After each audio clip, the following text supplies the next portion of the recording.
Welcome to Wedding BFF. My name is Kait Schmidt and I am your host. As a self-taught wedding planner and owner and chief planner for Celebrate by Kait, I am passionate about creating wedding days that are memorable and tangibly feel like the couple that is being celebrated. On this podcast, you will hear from myself and other guests tips on planning, mindfully creating a day that not only looks but feels good, and how to budget your way to the wedding day of your dreams. Now let's get to discussing your day, your way. Hi everyone, it's Kait Schmidt back with Wedding BFF. Today, I wanted to talk about a bachelorette and how to plan it, some tips. I just had mine, we're in 2024, I just had it in January in San Antonio. It was amazing. There's literally nothing I would change because between me and my planner ways, particularly my man of honor, Reese, who listened to me and delivered on everything I wanted, which was amazing. Just clear communication. It was fabulous. I wanted to share some tips because event planning, thinking that far ahead is not everyone's strength, and we know that. So if it's not, here are 6 tips and factors to consider when it comes to your bachelorette party. The first one, the location. I cannot stress this enough. If you are having more than 6 people at your bachelorette, which is very common, I had 17, you need to find a city or, go to the country, go up north, whatever, the lake, an area where you can get your size party into restaurants easily, into bars easily. You can walk around, like we walked around the Alamo as a group of 17 easily. I would say you probably could do it like in NYC. I'm actually in NYC right now. But you need to consider transportation and costs. And I labeled it kind of in my notes as an easy city because we could get from point A to point B so easily. In San Antonio, there was always Ubers available. Again, we could get into places. It wasn't like lines out the door at some of the clubs we went to. It was amazing. So think about that in terms of navigating a group. Again, if it's 6 or more, you really need to think about that because getting dinner reservations once you get over that mark is a little difficult. And the more people, the more the merrier for some people, or some people like to keep it intimate, but having an easy, navigable city that is palatable as well. So you got to know your group, your support group of ladies or whoever that's coming with you. And if most of them live, like say, I don't know, in a lake town or whatever, and you choose a huge metropolitan area, like be prepared for them to, they probably won't say it to your face, but a little bit of backlash with that, or find ways to make it easier for them. If they need to take mass transit or something to get there, that empathy is important. All right, second thing, obvious, but a theme. It just provides, it's like that arrow for the entire weekend of what to be expected and different things. You can use it in the t-shirts you wear. You can use it in the swag that you give out. You can use it in games. It is one of the easiest, as an event planner, I would recommend it for any event, a theme, because everyone very much enjoys a good theme, can latch onto a good theme. It gives you something to be excited about. It brands the weekend. I have a marketing degree, so I can't help it. But it's just always something different. And it's really not hard to do a theme either, especially with Amazon and just all of the, the Facebook marketplace and just things like that, where you can easily get a Let's Go Girls theme and within, 2 days of prime shipping or whatever it may be. Going on notice. These trips are expensive. One thing I did wrong when I was planning my bachelorette was choose a city that does not have a hub airport. So San Antonio is not a hub. Dallas is, but so most people you couldn't have straight flights pretty much from everywhere that people were coming from, which means it gets more expensive. It's a longer travel day. It takes longer to get there overall. So choosing a major airport nearby, I think, is really, really considerate of your guests. That is something I realized too late. And again, I was so showered with love and so grateful because everyone still made the trip. But think about a hub airport. And in addition to that, also giving 6+ months notice on the date and what's happening. And hopefully at that time you can give an estimate on how much they're going to spend on food and beverage, what things are on their own. Like if we have a meal, if we're going to go out for Italian one night, is that included in the sum? Or is you have a food and beverage sum that's just for like food and booze at the house or wherever you choose to stay?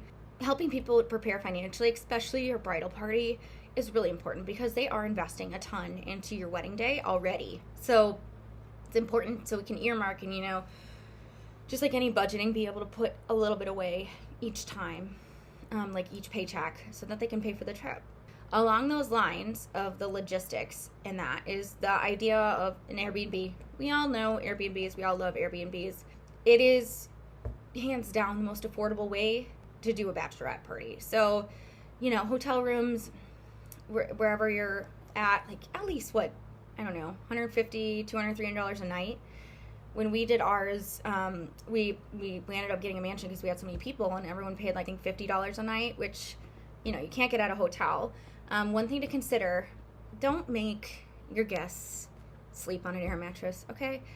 Everyone there should feel comfortable and that they have privacy, and they're not sleeping in a living room and on an air mattress. May or may not be speaking from personal experience. Make sure there's plenty of space, plenty of privacy. When you're looking at bathrooms, like how many people, there's 17 guests, like for my example, and there were 8 bathrooms. It was great because ladies take a while to get ready. We all need that kind of privacy. Honestly, don't think it was that many, but it worked out. One thing, I just wanted people to be able to have quiet time if they wanted to and not feel like they didn't have any privacy. So an Airbnb is really the way to go because you can cook there. You don't have as many space limitations. In some cases, you can park there if you're driving to the destination. And overall, they're a little more flexible than some of those hotel policies. So I think it's always a move. Another thing is the programming of your bachelorette. So it's really good to have a mix of mandatory and optional activities. We did this for mine as well, and we had an itinerary actually. So the cool thing was my man of honor made an itinerary. He said where everyone's money was going, what they were expected to spend money on when they got there. And then it also broke down the activities. So we had large blocks of time where they didn't have to do anything. They could do something if they wanted to, but it was kind of that freedom, so it's not back to back to back to back to back. Because we all know it's a weekend, and it's short, and it's fleeting, and it goes by so quickly. So it is important to consider giving people some downtime and optional time so they don't have to be on all the time. You don't know how their work week was, They could have had really difficult travels to get there, so it's important to put downtime into there and then planned activities, at least 1 to 2 planned activities a day, and that can be as simple as a dinner reservation, drink reservation, going to the Alamo, going to like a local touristy spot, going to a coffee shop. One morning we went through for like a 2-3 mile walk. It was lovely. Even stuff like that. Not everyone went, but those that did had a lot of fun. So really catering to your crowd and providing that mix. And last but not least, having been the bride of a bachelorette very recently, showing your gratitude is really important. Again, people, I think for mine, quite honestly, they probably all spent $800 to $1,000 plus to be there. That's not just like pennies. That's a lot of money. So one thing I did was between t-shirts, I made them CBK sunglasses that were like, just had their names on them, and it was fun, heart-shaped, of course.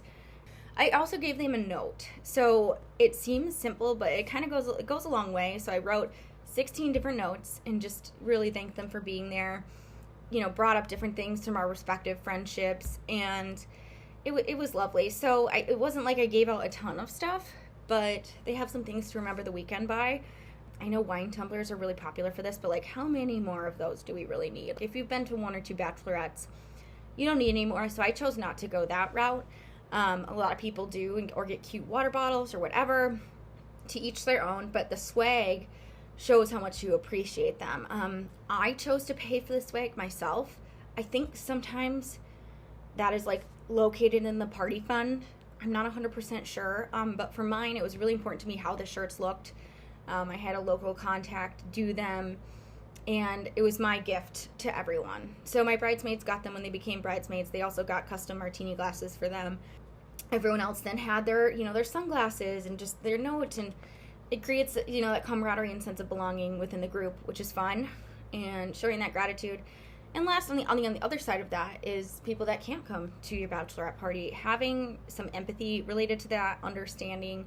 I had a couple of people who couldn't come, and it was the ones I thought wouldn't be able to come because of different barriers, not even financial, just like what's going on in their work, what kind of season they're in life, different things. But I had a bunch of them send me a bottle of wine. It was so sweet and thoughtful because they wanted to be there. I've said no to bachelorettes before because financially there was no freaking chance I was going to be able to do it. And if you're going to do a bachelorette, do it right. Like, have fun, spend some money, budget where you can, but expect to blow some money. So those are my bachelorette planning tips. Biggest things are appreciation, notice, a theme, choosing an easy city that you can get around very well with a large group, having some swag, choosing an Airbnb is really key, and then having a mix of activities so it's very much a choose your own adventure. All right, I'll talk to you guys later. Bye. Thanks for listening. I'm thrilled that you joined us today. Feel free to check out CBK on Instagram at celebraitbykait, spelled CELEBRAIT, by, and my name Kait, Kait, as well as various other online channels where we share our sparkle with the world. Thanks again for joining your wedding BFF. Cheers to your day, your way.